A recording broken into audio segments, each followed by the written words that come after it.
Padre Celestial, te damos gracias por este lindo día que nos has concedido, lleno de bendiciones. Te damos gracias por la vida y por la salud, y porque tú eres un Dios bondadoso, misericordioso y lleno de amor. En estos momentos, Señor, necesitamos desesperadamente tu ayuda, porque queremos entender tu palabra.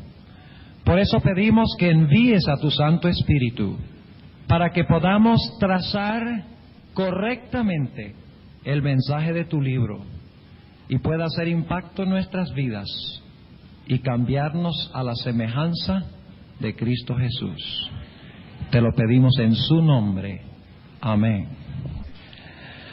Aquí tenemos lo que hablamos anoche en nuestro tema. Recuerdan que les mencioné de que el patio o el atrio que encontramos aquí era una cortina de color blanco que tenía columnas de bronce. En realidad eran 60 columnas, eran 60 columnas en total alrededor, tomando los 4 lados. Las columnas eran de bronce, como mencionamos anoche, y las bases eran de bronce, y los capiteles, es decir, la parte de arriba, era de plata pura. Ahora, ustedes recuerdan también anoche que hablamos sobre los muebles que se encontraban en el atrio del santuario, o en el patio del santuario. Encontramos, en primer lugar, en el atrio, el altar del sacrificio, donde se sacrificaban los animales. Y luego, después de matarlos, la Biblia dice que eran quemados sobre el altar. Luego tenemos el segundo mueble que se divisa aquí detrás de estos animales que han traído para el sacrificio. Tenemos aquí la fuente o el lavacro. Ahora, el lavacro aquí no está propiamente hecho como describe la Biblia, pero nos da una idea más o menos de que había una fuente que contenía agua, donde el sacerdote se lavaba antes de entrar a la tienda de reunión, que era este edificio que tenemos aquí. Ahora, pasando del atrio del sacrificio y pasando de el lavacro o la fuente donde estaba el agua, entramos por la puerta del tabernáculo en sí. Vamos a mirar la próxima ilustración. Aquí tenemos otra ilustración. Tal vez podemos dejarla aquí. Vamos a dejarla en esta. Ustedes pueden ver aquí otra ilustración de lo que era el santuario. Tenemos el altar del sacrificio, que era de madera de sitim o madera de acacia. Por acá hay madera de acacia, ¿verdad? Es una madera bien dura. Y estaba todo el altar recubierto de bronce, porque si ofrecían el sacrificio sobre un altar de madera, se quemaba la madera y se acababa el altar. Entonces recubrieron el altar de bronce para que el calor no consumiera el altar, y lógicamente hay también otros simbolismos aquí. Luego tenemos la fuente, y entonces tenemos la tienda de reunión en sí, que es este edificio. Ustedes ven de qué color es la parte de afuera de la tienda de reunión. Era de color café o marrón oscuro, casi negro. El propósito de ese era doble. La capa de afuera, habían cuatro techos, mencionamos anoche. Había la parte de afuera que era de color café, luego la siguiente capa era de color rojo, la siguiente capa era de cabras blancas, piel de cabras blancas, y finalmente adentro tenemos una cortina que tiene diferentes colores. Tiene en realidad 3 diferentes colores, la cortina interior, la cortina de adentro. Ahora, había 2 razones por las cuales lo más ordinario estaba afuera. Primero, porque la piel de tejón, es decir, la piel de la foca que vivía en el Mar Rojo, era una piel muy resistente y protegía al santuario de la lluvia, del mal tiempo. Pero había una segunda razón, y es que cuando las naciones circundantes veían esa tienda tan fea, no sospechaban de que adentro había una riqueza impresionante. Nada más el candelero de oro en la cantidad de oro que tenía, era más de $3 millones, un solo mueble. Ahora ustedes pueden imaginarse la riqueza que había dentro de ese tabernáculo, porque todo era forrado en oro. Habían telas, cortinas que estaban bordadas con hilos de oro. Era precioso, y por lo tanto Dios mandó a poner ese techo de color ordinario por esas dos razones. Ahora vamos a la próxima vista. Aquí ustedes captan un vistazo. Este ya es el templo de Salomón, es mucho más grande. Vamos a la próxima diapositiva. Aquí tenemos el altar del sacrificio, donde se sacrificaban los animales. Ustedes ven aquí un cordero sobre el altar. El pecador traía el cordero, el sacerdote, aquí vemos al sumo sacerdote. El sumo sacerdote mataba al animal, lo degollaba, derramaba su sangre y entonces quemaba ese animal sobre el altar. Y luego llevaba un poco de su sangre dentro del tabernáculo de reunión. De eso vamos a hablar en nuestro último tema, el próximo sábado en la tarde, en la transferencia del pecado del atrio al lugar santo y al lugar santísimo. Vamos a nuestra próxima ilustración. Aquí ustedes pueden ver una ilustración del santuario en sí con el patio, y aquí pueden ver el lugar santo del santuario. Ustedes recuerdan que dijimos que la entrada al santuario quedaba en qué dirección del compás. Quedaba al oriente, exactamente. Y el pecador entraba por la puerta oriental y lo primero que encontraba era el altar del sacrificio, luego la fuente. Entonces entraba por la puerta de la tienda de reunión y encontraba 3 muebles. Miraba a su lado izquierdo y ¿qué veía? El candelabro, que tenía ¿cuántos brazos? Tenía 7 brazos. Luego veía la mesa de los panes, que tenía ¿cuántos panes? Ahora, hay un detalle interesante que yo quiero que ustedes estudien. No les voy a decir esta noche qué es lo que significa. Pero ustedes recuerdan que cuando el Señor Jesucristo alimentó a los 4,000, sobraron 7 canastas de pan. Y cuando alimentó a los 5,000, sobraron 12 canastas de pan. Y esos son los 2 números que encontramos aquí en el lugar santo del santuario. El candelero tiene 7 brazos y la mesa con los panes tiene 12 mesas. Y ustedes notan aquí, y esta sí es una ilustración correcta de la mesa de los panes de la proposición, porque ustedes ven que arriba están los panes en 2 hileras de a 6, según la Biblia, 12 panes, 2 hileras de a 6, y una cornisa alrededor de la parte de arriba, pero luego abajo tenía otra repisa o una moldura que menciona la Biblia, que también tenía una cornisa, y allí se colocaban, según la Sagrada Escritura, los utensilios que se usaban para hacer el pan y los utensilios que se usaban para la libación. Ahora, algunas personas me preguntaron después del tema de anoche y dijeron: oiga, ¿dónde dice la Biblia que había vino en esa mesa? Nosotros no sabíamos eso. Bueno, cuando se prendan las luces yo les voy a leer de la Biblia, donde dice que en esa mesa había, en la parte de abajo, en la moldura, había jugo de uva o había vino sin fermentar.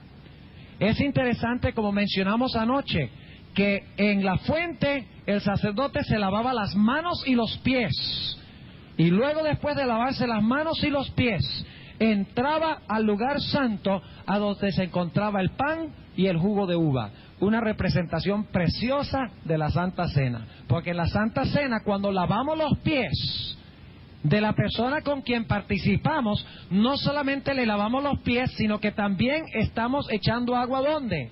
En nuestras manos. ¿No es cierto?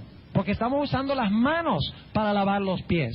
Luego entonces, al frente estaba el altar de oro o el altar de incienso, a donde se colocaba incienso agradable a Jehová, que pasaba por encima de la cortina. Y aquí ustedes pueden ver que la cortina está echada para atrás para que podamos ver el arca del pacto. Pero en los tiempos del tabernáculo, el arca estaba cubierta detrás del velo. Vamos ahora a nuestra próxima ilustración. Aquí ustedes pueden ver al sumo sacerdote prendiendo el candelero o despabilando el candelero que debía arder continuamente. Nunca se podía apagar. Y el sumo sacerdote era el único que podía prender las luces y mantenerlas ardiendo. Era el trabajo de Aarón, el sumo sacerdote, según la Biblia. Allá ustedes pueden ver también la mesa de los panes y ahí le falta la repisa de abajo. Vamos entonces a nuestra próxima ilustración. Aquí tenemos una ilustración del altar de incienso nuevamente, una cornisa encima y tenemos entonces las varas en los lados que se metían por unos anillos y el propósito de eso era para poder cargar este mueble. Los muebles del santuario tenían estos anillos donde se metían estos pedazos de madera, de acacia, encubiertas de oro para cargar los muebles del santuario. Vamos a la próxima ilustración. Ahí tenemos otra ilustración de la mesa de los panes y del candelabro. Ahora, en el lugar santísimo, el segundo apartamento, había solamente un mueble, según estudiamos ayer. Era el arca del pacto. Se llamaba arca del pacto porque adentro estaban las tablas del pacto, los 10 mandamientos.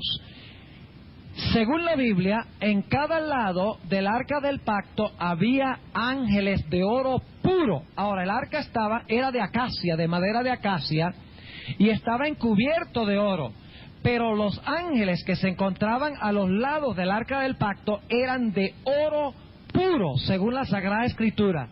Y los ángeles miraban, aquí no se ve muy claro, pero los ángeles estaban mirando hacia abajo, hacia la tapa, donde está la cornisa que se llamaba el propiciatorio, miraban hacia abajo en reverencia a la ley de Dios y cubrían, y aquí no se ve tampoco muy claro, una ala se encontraba en el centro y cubrían el propiciatorio. Por eso es que se conocían como querubines, ¿qué?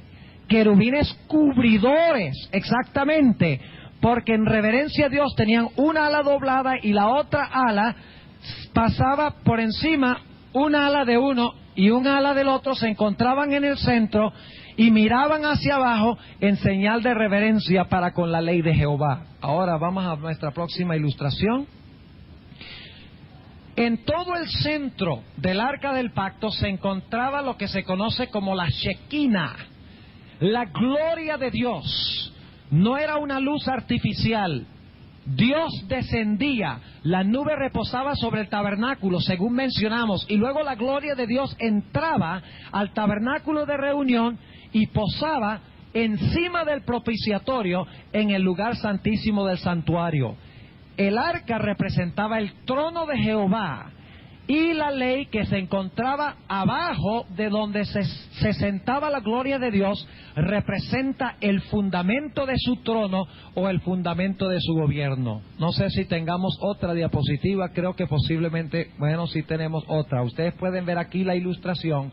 Tenemos aquí el arca del pacto y aquí está fuera del santuario para que ustedes puedan ver lo que tenía y se dan cuenta que el arca del pacto tenía ahí los ángeles. Ahí sí ven las alas de los ángeles encubiertas. En realidad estas alas deberían estar dobladas, las otras alas, y los ángeles mirando hacia abajo.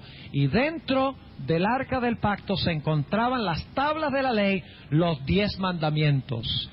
Ahora, uno de los 10 mandamientos, según la Sagrada Escritura que vamos a encontrar, era el mandamiento número 4, que dice que debemos guardar el séptimo día sábado como día de reposo.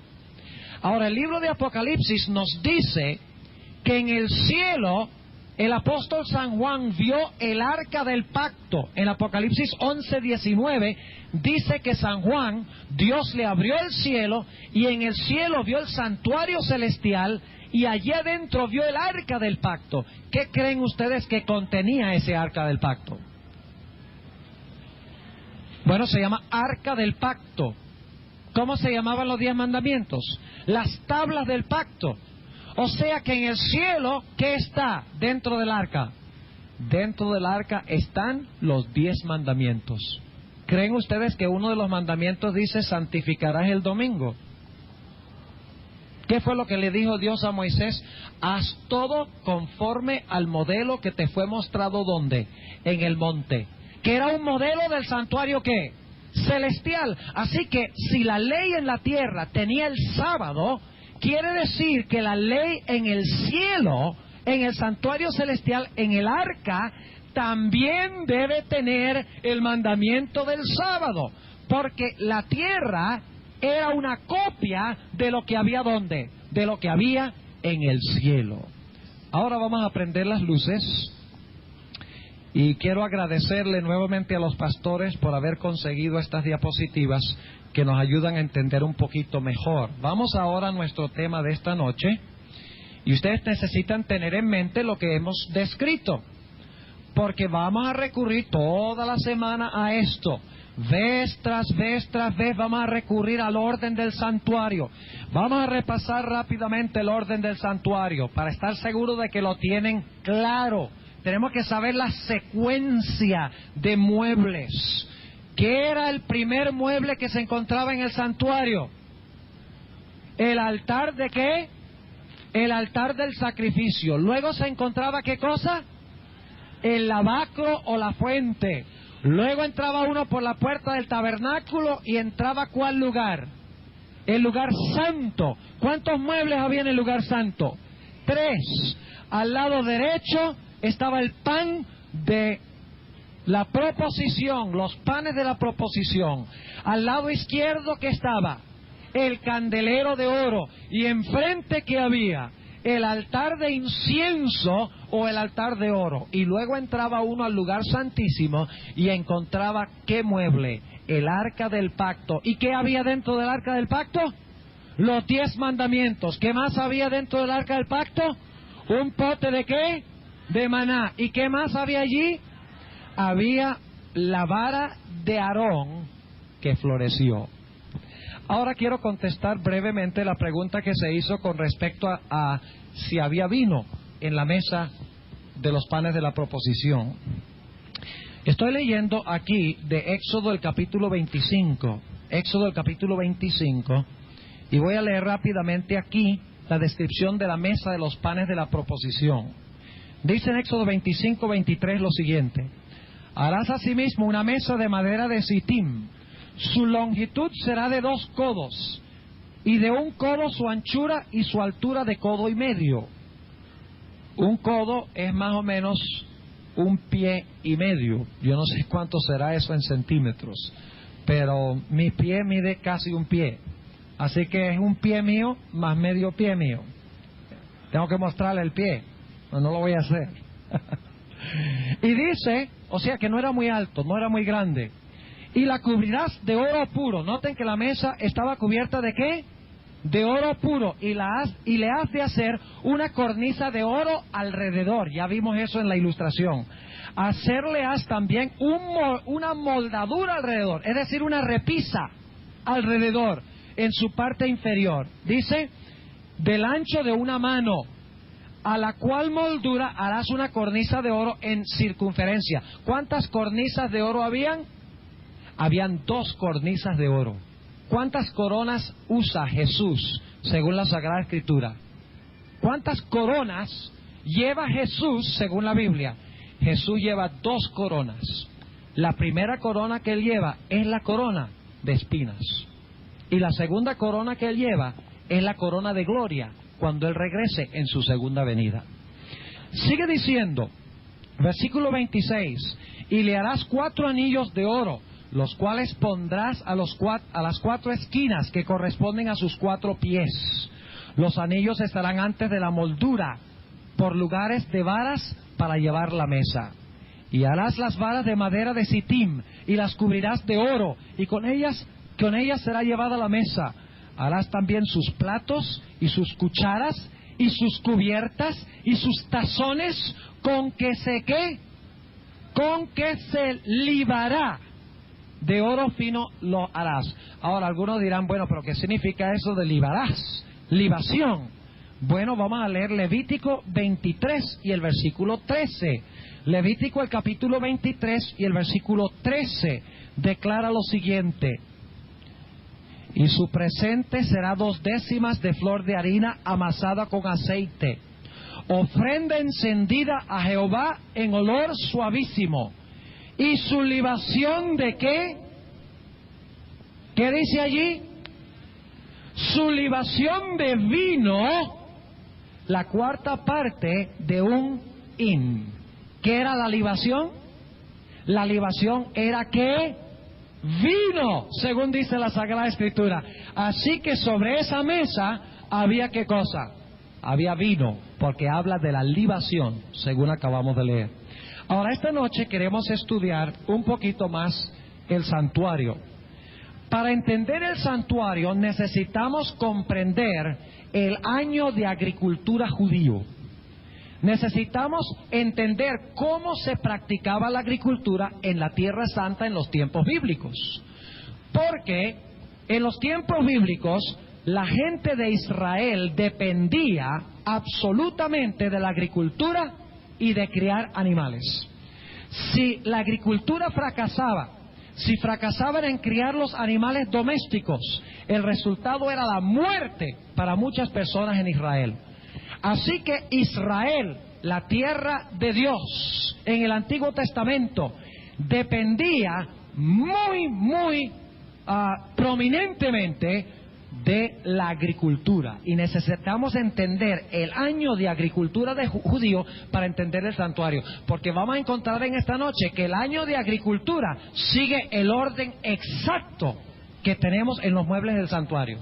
O sea que Dios dio el año de agricultura para explicar el orden perfecto del santuario. Ahora, hablemos un poquito del año de agricultura judío. En la tierra de Israel hay un clima subtropical. ¿Qué quiere decir un clima subtropical? Queremos decir un lugar a donde básicamente hay 2 estaciones, aunque en realidad también hay primavera y hay otoño, pero lo más prominente es que hay 2 estaciones, muy parecido acá. Una estación cuando está seco y una estación cuando ¿qué? Y una estación cuando llueve, exactamente. En la tierra de Israel, básicamente en los tiempos bíblicos y hoy en día también, existían las 2 estaciones. Una estación del año o una época del año cuando estaba seco, otra época del año cuando estaba bien mojado porque caía mucha lluvia. Ahora vamos a empezar en el otoño del año judío. El otoño en la tierra de Israel era una época de mucha lluvia. Era una época supremamente mojada. En la Tierra Santa, el otoño cae más o menos en el mes de octubre.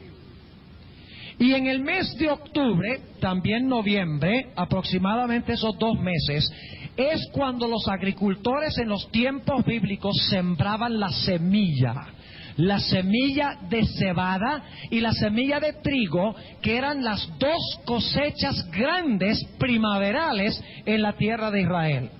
Ahora, ¿por qué sembraban en el otoño?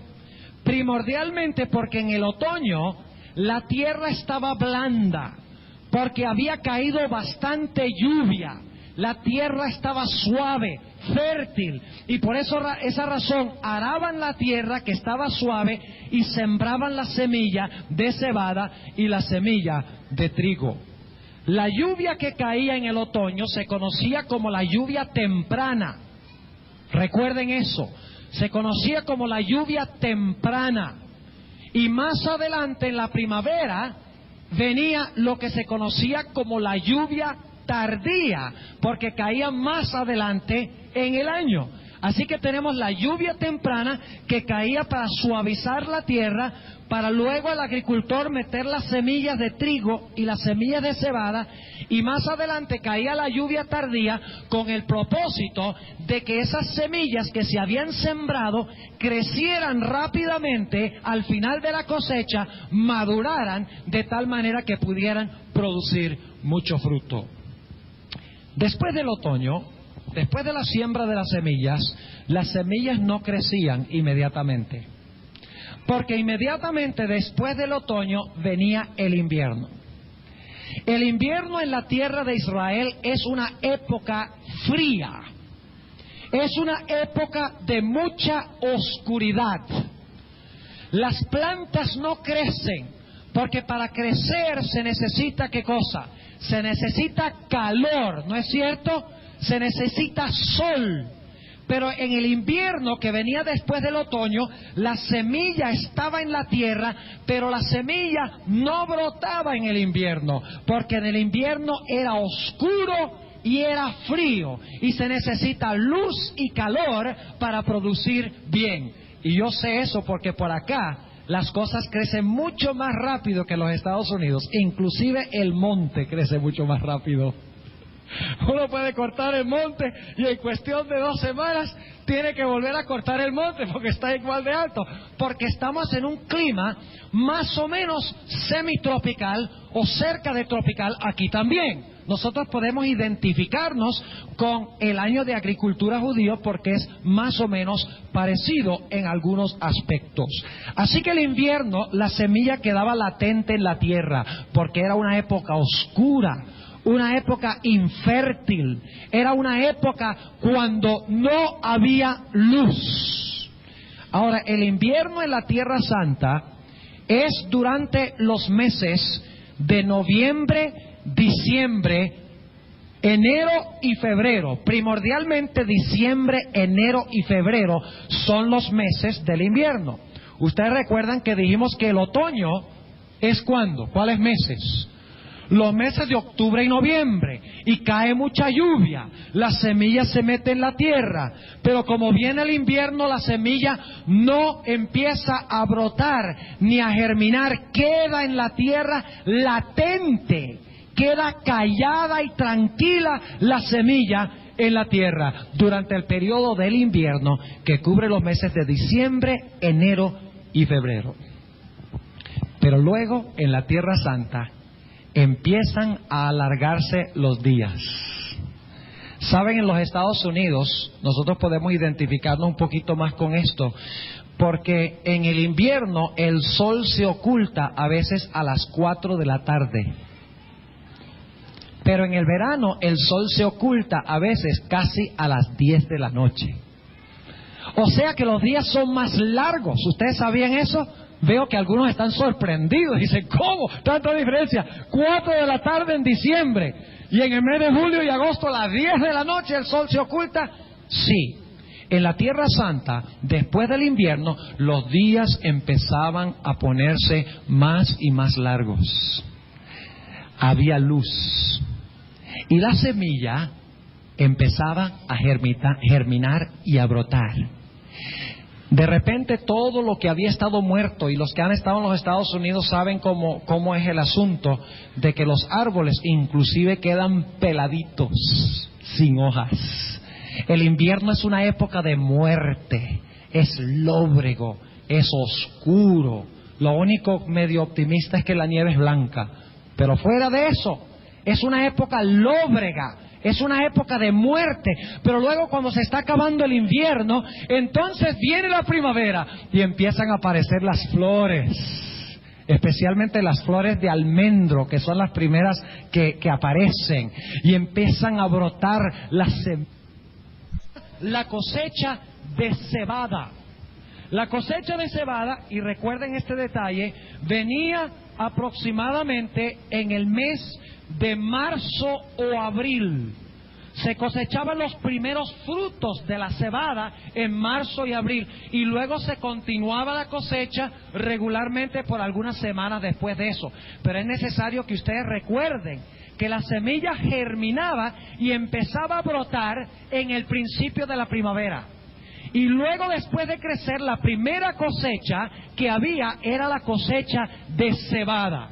Y luego el trigo, que se demoraba más, seguía creciendo y creciendo y creciendo el trigo, hasta que finalmente el trigo se cosechaba tarde en la primavera, en el mes de mayo. Ahora quiero que ustedes capten lo que estamos diciendo en su mente, porque esto es algo que no pasa por acá, y por eso necesitamos tenerlo claro en nuestra mente. El trigo y la cebada ambos se sembraban en el otoño, en octubre y en noviembre. Permanecían las semillas latentes, sin vida, en la tierra durante el invierno, diciembre, enero y febrero. Finalmente, en marzo, como resultado de los días más largos, de la energía del sol y el hecho de que se había desvanecido la oscuridad, ahora la cebada y el trigo brotan de la tierra. La semilla ahora muere y germina y empieza a brotar la espiga de cebada y la espiga de trigo. Y lo primero que se cosecha temprano en la primavera, en el mes de marzo, abril, temprano, es la cosecha de cebada. Y luego, como 2 meses después, 50 días o 2 meses después, a fines de mayo, es que se cosecha el trigo que se sembró junto con la cebada en el otoño. ¿Está claro en sus mentes esto? Necesitamos entenderlo para comprender el santuario. No vamos a entender el santuario al menos que comprendamos el año de la agricultura judío. En otras palabras, después de la muerte del invierno, brota la vida en la primavera. Y se prepara la cebada primero y luego se prepara el trigo para la cosecha. Ahora, ¿qué sucedía después de las cosechas de la primavera? Después de las cosechas de primavera, y dicho sea de paso, necesito mencionar esto, y es que la lluvia caía en la primavera, junto con el sol, la energía del sol.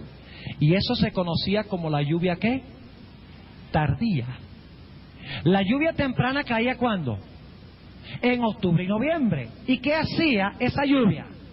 Suavizaba la tierra para que se pudiera, ¿qué? Sembrar la semilla. Pero en la primavera, cuando el sol brillaba y cuando caía la lluvia, ya la espiga que había surgido como resultado del sol y como resultado de la lluvia, crecía rápidamente. ¿Están captando la imagen de lo que estoy diciendo? Crecía rápidamente hasta fructificar. Ahora, finalmente, después que se cosechaba el trigo, a fines del mes de mayo, lo que equivale al mes de mayo, que es el mes de Sivan, el mes cuando la semilla brotaba era en el mes de Nisan. ¿Han oído hablar de Nisan? Nada tiene que ver con el carro Nissan, completamente diferente, pero se escribe parecido a Nisan, para que ustedes recuerden que el mes de Nisan era la primavera cuando brotaba la semilla, y en el mes de mayo, cuando se cosechaba el trigo, se conocía como el mes de Sivan. Ahora, ¿qué pasaba después que se cosechaba el trigo? Después de cosecharse el trigo, la tierra de Israel entra en un periodo que se conoce como el verano. Ahora, ustedes están teniendo un buen verano ahora, ¿verdad? Fui ayer a una finca que queda por la carretera Buenaventura y me quedé maravillado de ver cuán pelados están los montes y cuán amarillos. Hay épocas cuando esas montañas están bien verdes, cuando está cayendo lluvia. Pero ahora ustedes están ¿en qué? Están en verano. Ahora, en la tierra de Israel, después de la cosecha del trigo, cuando cae la lluvia temprana, cuando el sol se combina con la lluvia tardía, y crece la planta de cebada y crece la planta de trigo, después que se acaba la cosecha del trigo, entonces viene un periodo en la tierra de Israel que es seco e infértil. Cubre desde el mes de junio hasta aproximadamente el mes de septiembre. Noten que estamos haciendo el ciclo completo del año, ¿no es verdad? Desde el mes de junio hasta el mes de septiembre, en la Tierra Santa hay sequía. Los ríos se secan, todo se pone amarillo. La tierra es infértil. No estamos hablando del Israel moderno porque allá ahora tienen irrigación y eso es trampa. Estamos hablando de los tiempos bíblicos. Si ustedes van a Israel ahora en julio y agosto, van a encontrar muy verde y van a decir, el pastor Bob nos dijo una mentira ya, porque aquí todo está muy verde en julio y agosto y él nos dijo que estaba todo muy seco. Recuerden que estamos hablando de la agricultura en los tiempos bíblicos. No estamos hablando de los métodos modernos de agricultura cuando se usa irrigación y se usan invernaderos, etcétera. Está claro ese punto, ¿verdad? Así que durante el verano se queda todo seco, infértil, los ríos se secan, no cae ni una gota de agua. Es una época de muerte, de mortandad, donde todo se pone horrible. Pero finalmente, la sequía del verano es interrumpida por lo que mencionamos hace el comienzo de nuestro tema. Llegamos otra vez ¿a qué? Después del verano. Llegamos al otoño. Y nuevamente empieza a caer en el otoño, ¿qué cosa? Empiezan a caer las lluvias tempranas. Ahora, hay una cosa que debo aclarar. Y es que la lluvia que cae en abril se puede también conocer como la lluvia temprana. Y no la lluvia tardía. Dependiendo de dónde comenzamos. Si comenzamos en el otoño, la lluvia del otoño es la lluvia temprana y la que cae en la primavera es la lluvia tardía. Pero la lluvia tardía de la primavera llega a ser la lluvia temprana de la lluvia tardía que cae en el otoño. ¿Entiende lo que estamos diciendo? Y la Biblia usa lluvia temprana y lluvia tardía en los dos sentidos. Y tenemos que leer el contexto de la Biblia para ver en qué contexto se está mencionando la lluvia temprana y la lluvia tardía. Ahora, en el otoño cae la lluvia tardía o la lluvia temprana, dependiendo de cómo se analice y cuáles textos bíblicos se estén leyendo. Y en el otoño se cosechaba algo distinto que el trigo y la cebada. El trigo y la cebada eran cosechas primaverales, pero habían también cosechas otoñales.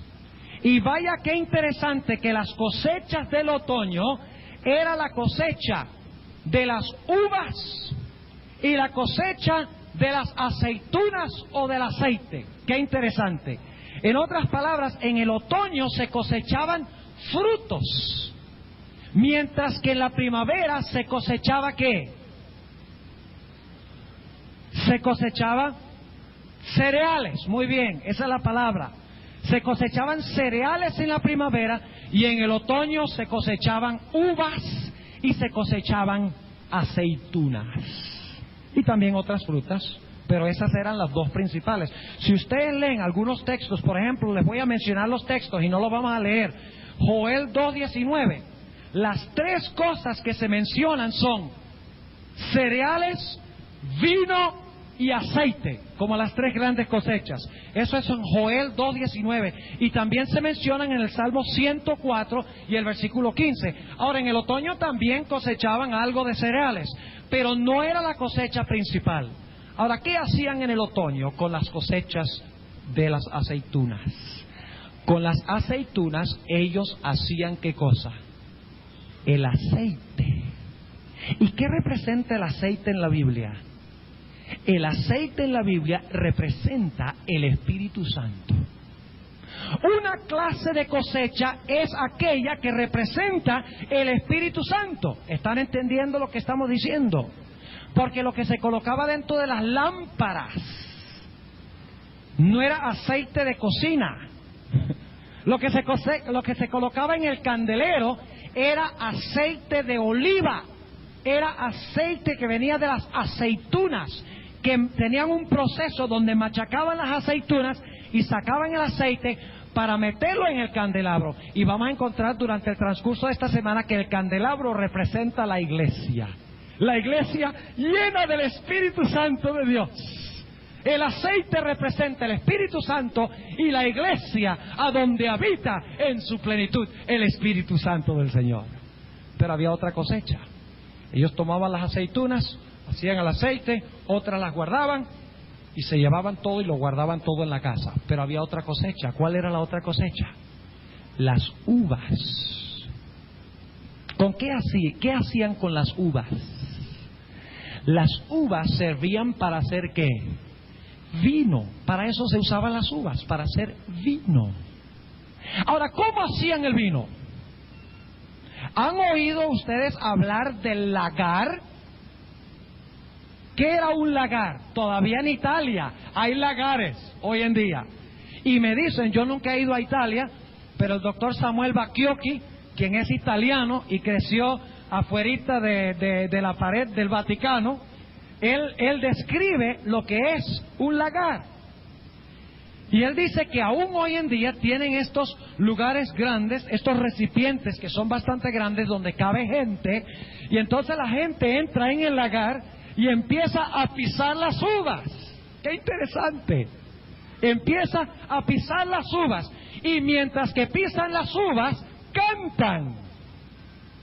Vaya, ¿han leído ustedes alguna vez en la Biblia donde habla de canción de lagareros? Por ejemplo, en Jeremías el capítulo 25, habla de que cantaréis canción de lagareros. Quiere decir que cuando las uvas estaban pisando, cuando la gente estaba en estos recipientes grandes, pisando las uvas, estaban cantando canciones de alegría dentro del lagar. ¿Qué representa en la Biblia las uvas maduras? Vamos a anotarlo en Apocalipsis, el capítulo 14. Apocalipsis, capítulo 14. ¿Cuánta cosecha había en el otoño? ¿Cuántas cosechas? 2. Una cosecha que representa algo bueno y una cosecha que representa algo ¿qué? Algo malo. No es que las uvas sean malas y el aceite sea bueno, pero en el simbolismo, el aceite representa el Espíritu Santo y la iglesia que tiene el Espíritu Santo. Pero las uvas representan algo distinto. Note lo que dice en Apocalipsis el capítulo 14. Apocalipsis el capítulo 14. Y vamos a leer empezando en el versículo 14, para que veamos que hay dos cosechas claves cuando Cristo venga. Dice, y miré, y he aquí una nube blanca, y sobre la nube uno sentado semejante al Hijo del Hombre, que tenía en su cabeza una corona de oro, y en su mano una ¿qué? Una hoz aguda. ¿Saben lo que es una hoz? Es aquel instrumento que se encontraba en la bandera de la Unión Soviética, que la jubilaron ya. Y yo creo que está jubilada para siempre. Ojalá pudiéramos hablar de eso, de la caída del comunismo y el capitalismo y todo eso. Ese es otro tema diferente. Pero una hoz es ¿para qué? Es para cosechar. Así que Jesús está sentado sobre la nube. ¿Y qué va a hacer el Señor Jesucristo? Va a cosechar. ¿Y qué es lo que va a cosechar? Noten lo que dice el versículo 15. Y otro ángel salió del templo clamando en alta voz al que estaba sentado sobre la nube: mete tu hoz y ciega, porque la hora de cegarte es venida, porque la mies de la tierra está madura. Ahí tenemos una de las cosechas. ¿Cuál es una de las cosechas? ¿La qué? La mies de la tierra está madura. Y el que estaba sentado, versículo 16, y el que estaba sentado sobre la nube echó su hoz sobre la tierra, y la tierra fue ¿qué? Fue cegada. Terminado. Cosechó la mies. Esa es la primera cosecha. Pero ahora hay otra cosecha. Dice en el versículo 17: y salió otro ángel del templo que está en el cielo, teniendo también una hoz aguda. Ve otro ángel con otra hoz. En realidad, bueno, no vamos a mencionar eso ahora, lo mencionamos más adelante, pero en realidad en Apocalipsis 14 hay 7 ángeles. Ustedes han oído hablar de los 3 ángeles de Apocalipsis 14. En Apocalipsis 14 no hay 3, hay 7. Cuéntenlos y verán. Y cada uno tiene una misión importante.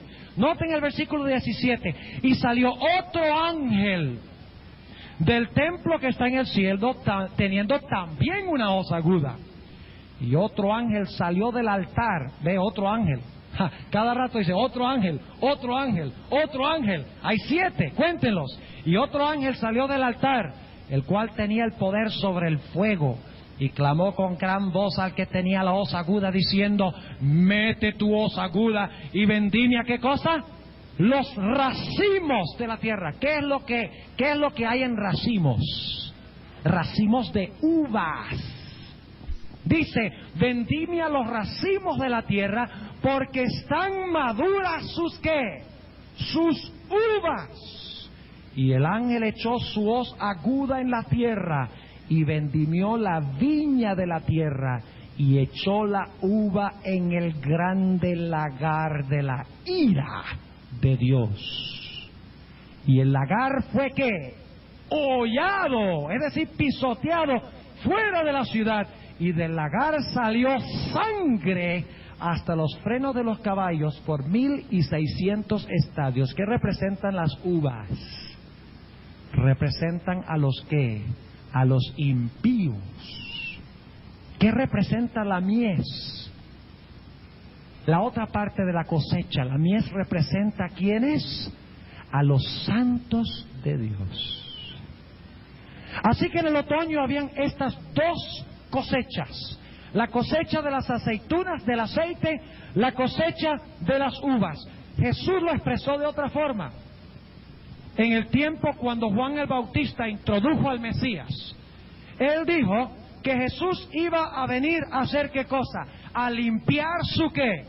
Su era. ¿Y qué iba a hacer? Iba a tomar el trigo y lo iba a meter en su alfolí. Pero la cizaña y la hojarasca, que representa a los impíos, iba a ser echada ¿dónde? En el fuego para ser quemado. Allí tenemos los dos grupos. El grupo de los buenos y el grupo de los malos, cosechados al final del año de agricultura judío, como las aceitunas y las uvas. ¿Cuántos entendieron el año de agricultura judío que hemos mencionado? ¿Les quedó claro?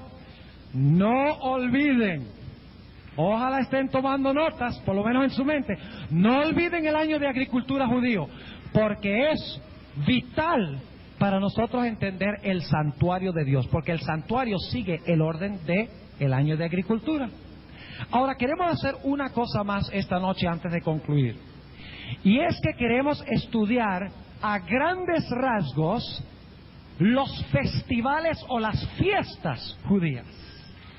Porque las fiestas judías, que eran 7, ¿cuántas dije yo? 7, las fiestas judías siguen también el orden exacto y preciso del santuario, empezando con el campamento y terminando en el lugar santísimo.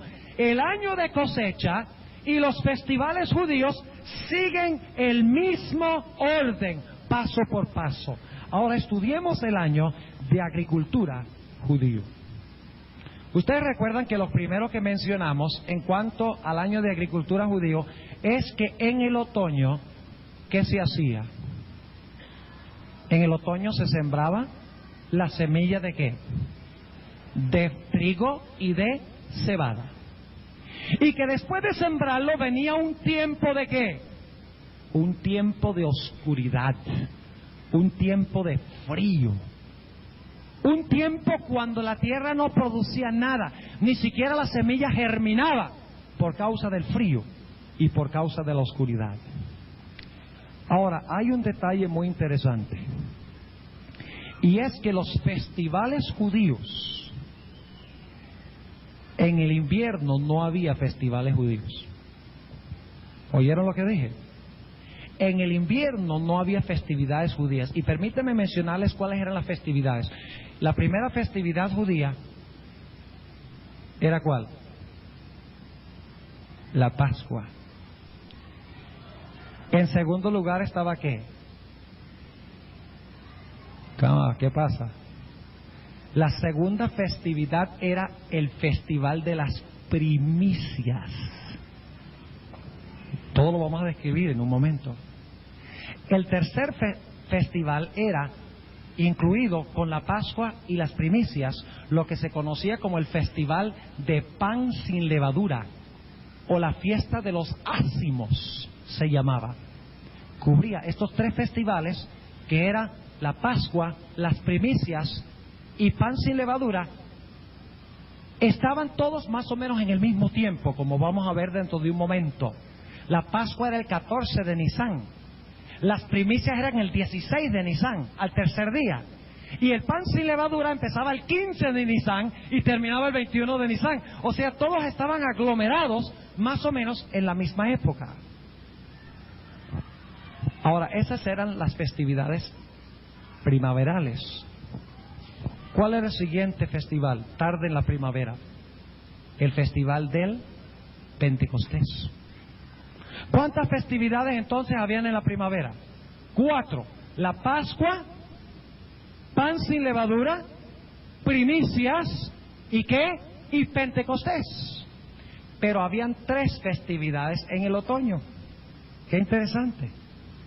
La primera festividad era la fiesta de las trompetas. La segunda festividad era el día de expiación. Se tocaban las trompetas para anunciar que venía el día de expiación.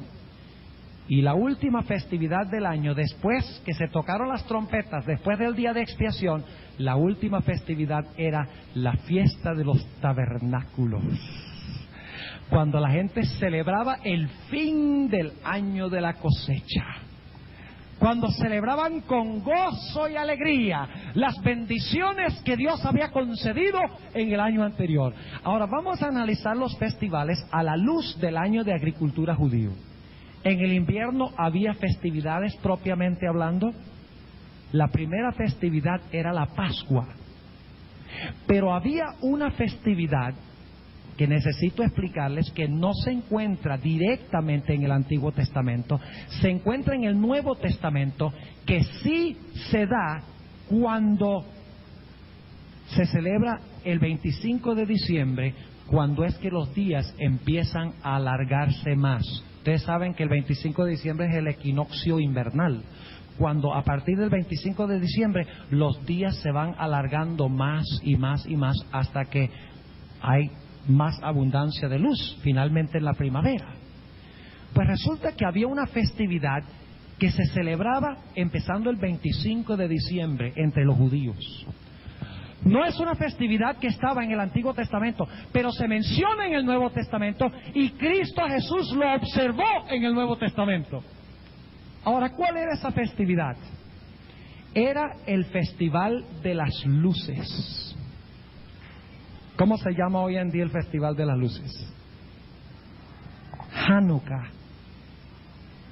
¿Han oído de eso aquí? Hanukkah. En los Estados Unidos hay muchos judíos y todo el mundo celebra la fiesta de Hanukkah, que se conoce como el Festival de las Luces o el Festival de Dedicación. Ahora, Jesús celebró eso y se celebraba a partir del 25 de diciembre y se conocía como el Festival de las Luces porque a partir del 25 de diciembre los días llegaban a ser más y más largos.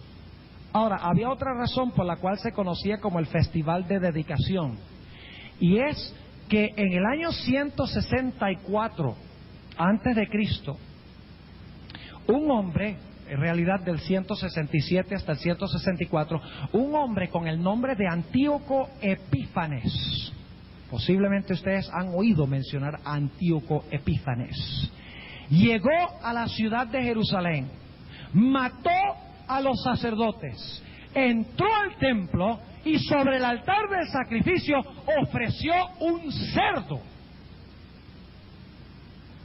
Abominación de abominación. Y se cortaron los sacrificios por 3 años, entre el año 167 y el año 164. Finalmente, en el año 164, Antíoco Epífanes pasó a la historia, murió. Y los judíos vinieron y nuevamente consagraron y dedicaron el altar a Jehová Dios. Por eso se conocía como el Festival de Dedicación. Y los judíos, aunque lo establecieron en esa época para recordar la dedicación del altar del sacrificio, aunque en esa época lo establecieron, Cristo Jesús lo observó. Vamos a anotarlo en el Evangelio según San Juan. En el Evangelio según San Juan, y vamos a leer el capítulo 10, y empezando en el versículo 22. San Juan, el capítulo 10 y el versículo 22. Noten que esta fiesta se menciona claramente en San Juan, el capítulo 10. Y nos dice qué época del año era. ¿De qué época del año estamos hablando ahora? De diciembre. ¿Y qué época del año? ¿Qué estación? Invierno. Pero el invierno está concluyendo y los días van a empezar ¿a qué?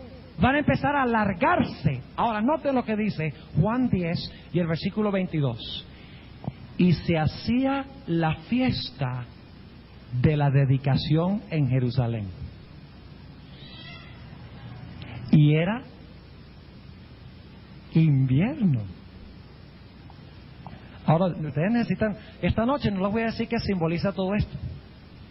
Lo vamos a hacer en las noches subsiguientes, pero para entender el santuario, tenemos que entender el año de agricultura y las festividades. Mañana vamos a hablar de la historia de Israel, Dios mediante. Y les voy a mostrar que la historia de Israel sigue el idéntico orden del santuario también. Empiezan en el altar y terminan en el lugar santísimo. Van a darse cuenta de eso. Y luego vamos a hablar del éxodo de la iglesia cristiana. ¿Saben que ustedes que la historia de la iglesia cristiana sigue el orden exacto del santuario también? De comienzo a fin. O sea que el santuario es una descripción de la historia de la iglesia. Si ustedes quieren entender la historia de la iglesia, sus vicisitudes, si ustedes quieren entender cómo es que Dios levantó a la iglesia adventista en armonía con las profecías y de que es un pueblo escogido por Dios, el verdadero remanente de Dios, solo lo pueden entender y comprobar a la luz del santuario. Y cuando lo veamos, al estudiar la historia de la iglesia cristiana, siguiendo el orden del santuario, yo creo que no va a haber nadie aquí que pueda decir que hay otra iglesia que sea verdadera, sino la iglesia adventista del séptimo día. Ahora, ¿entienden lo que voy a decir? Yo sé que hay muchas visitas que no son adventistas. Porque yo digo que la iglesia adventista del séptimo día es la verdadera iglesia. No estoy diciendo que en otras iglesias no haya verdaderos hijos de Dios. Estamos hablando de la iglesia como iglesia. Hay muchas personas en la iglesia adventista que no son adventistas.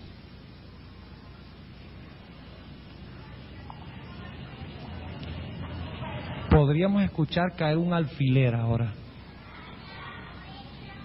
Y hay muchas personas afuera de la iglesia adventista que son más adventistas que algunos que están adentro. Hay algunos en la iglesia adventista que son como la mujer de Lot, que salió de Sodoma, pero Sodoma no salió de ella. Hay adventistas que salieron de Babilonia, pero Babilonia está en su corazón. No estoy diciendo que la iglesia adventista es Babilonia. Lo que estoy diciendo es que dentro del Israel de Dios hay babilonios. Y por eso es que los disidentes dicen, ve, la iglesia adventista es Babilonia, y generalizan todo, y dicen, ve, la iglesia adventista es Babilonia. La iglesia adventista no es Babilonia, pero tiene babilonios. Y el zarandeo se va a encargar de hacer dos cosas: sacar los babilonios de la iglesia y meter a los adventistas que están afuera.